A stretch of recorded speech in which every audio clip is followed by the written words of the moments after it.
Assalamualaikum warahmatullahi wabarakatuh.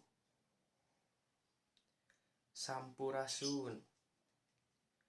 Sate acana hayu urang panjatkeun puji sareng syukur keagungan Gusti Allah Subhanahu wa ta'ala anu tos maparinkeun rahmatna ka urang sadaya dugi ka arurang tiasa kempel dina dinten ieu acara.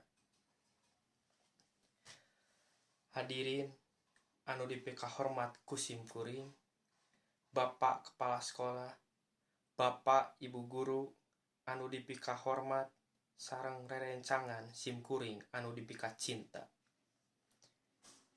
Dinten ieu alhamdulillah arurang tiasa kempel sareng patepang rarai dina urutan mariahkeun dinten kamerdekaan Indonesia.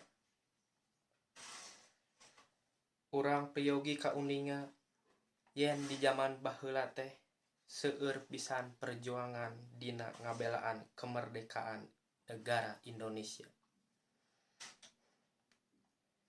Mata ku kituna arurang salaku warga negara Indonesia, generasi penerus bangsa kedah neruskeun para pahlawan urang sadaya. Carana nyaeta diajar sing getol jeung ngawujudkeun cita-cita pikeun ngajadikeun kahirupan bangsa Indonesia. Tapi sabenerna seueur keneh hal-hal anu tiasa dilakukeun ku arurang sadaya generasi muda dina rangka ngeusian negara Indonesia. Contona ngajauhkeun diri urang tina pangaruh narkoba, jauhkeun diri urang tina pergaulan bebas sarta tawuran anu ngabahayakeun nyawa jeung sajabana anu mawa pangaruh buruk jang diri urang jeung bangsa Indonesia.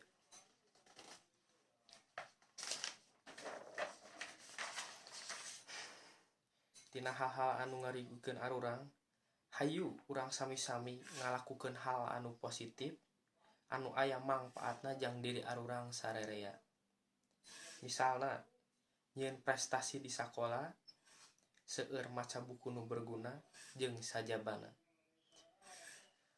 Rupina mung sakitu hungkul ti simkuring hapunten upami dina biantara ieu aya cariosan anu salah atanapi kirang merenah dina hate aranjeun. Wassalamualaikum warahmatullahi wabarakatuh.